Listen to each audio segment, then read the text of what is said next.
Hello, leader. As you build your leadership team who will step in and lead your daily operations, you may have noticed that some people jump right in. Others may be more reluctant and have a slow start. It's normal for anyone beginning a new role to have moments of doubt.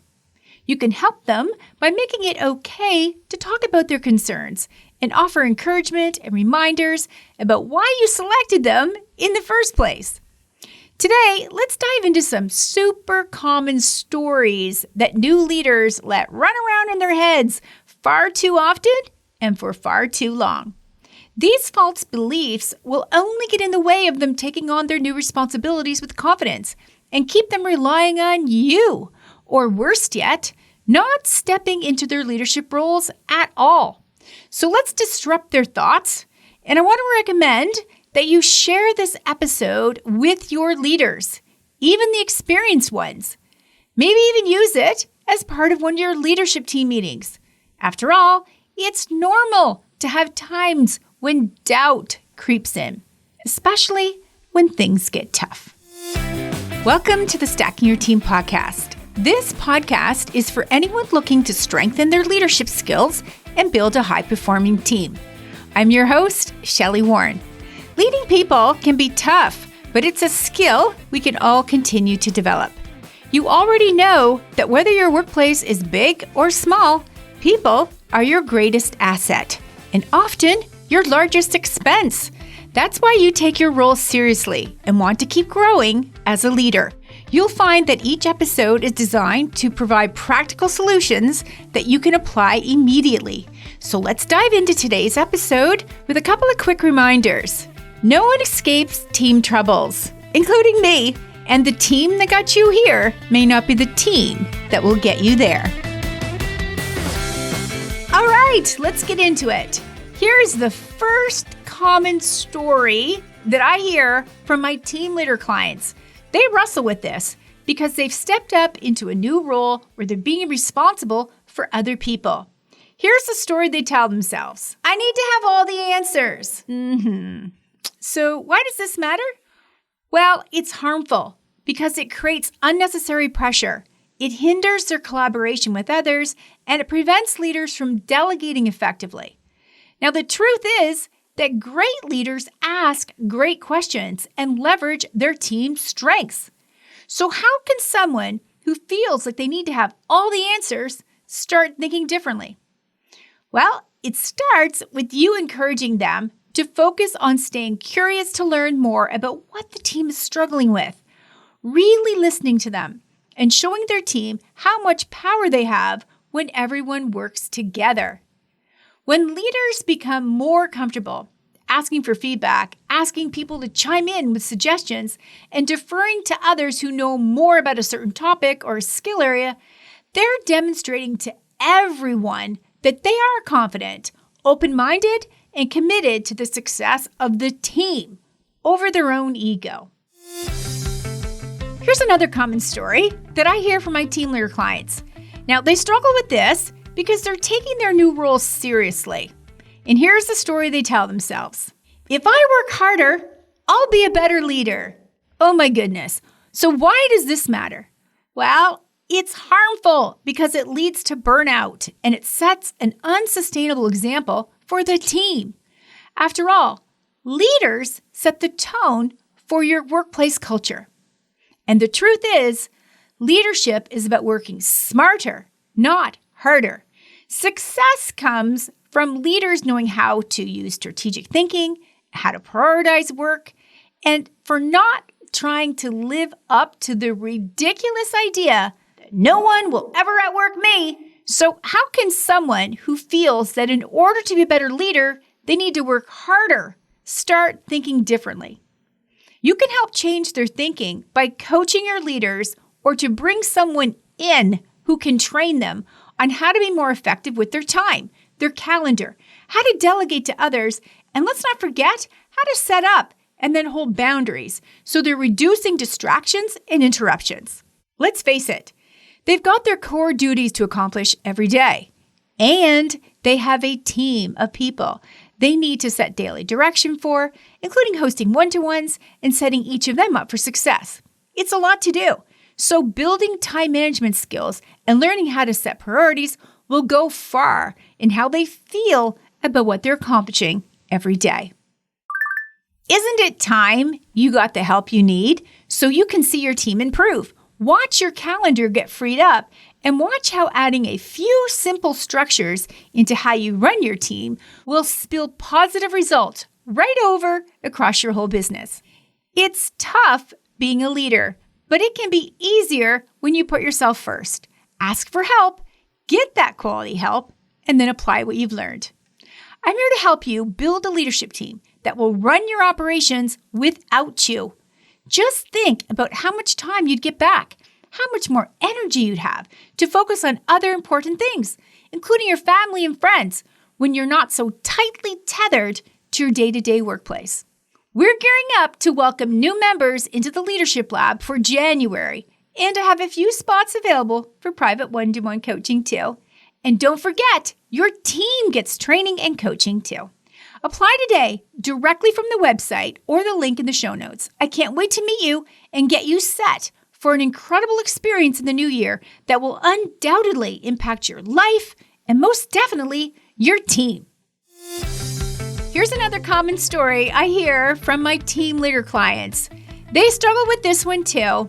Well, because they're learning how to lead. They tell themselves mistakes are unacceptable. So why does this matter? Because it's harmful. It fosters fear right across the whole team, stifles anyone who wants to offer a new idea or suggest any kind of innovation, and it absolutely will cut through your team morale. But the truth is, mistakes are opportunities for growth and innovation when they're handled well. And when there is a safe place at work to talk about mistakes, make action plans to address the outages, and then acknowledge the progress each person is making by owning their performance gaps, results can really ramp up. So how can someone who feels that mistakes are unacceptable start thinking differently? You can help to reinforce with your own reaction to mistakes by making it normal to talk about it. Break down the learnings and make it very okay to admit it when something goes terribly wrong. Creating this level of psychological safety in your workplace will go a long way to reflecting well upon you and your leadership team. Okay, here's another common story that my team leader clients tell me a lot. This is the one that floats around in their head the most. Leadership is all about control. No. So why does this one matter? Well, it's harmful because nobody likes to work with an over-controlling leader who micromanages everything and everyone. This kind of leadership style will undoubtedly lead to your team resenting you and their work. They will pull back and disengage, and the results will reflect their attitude.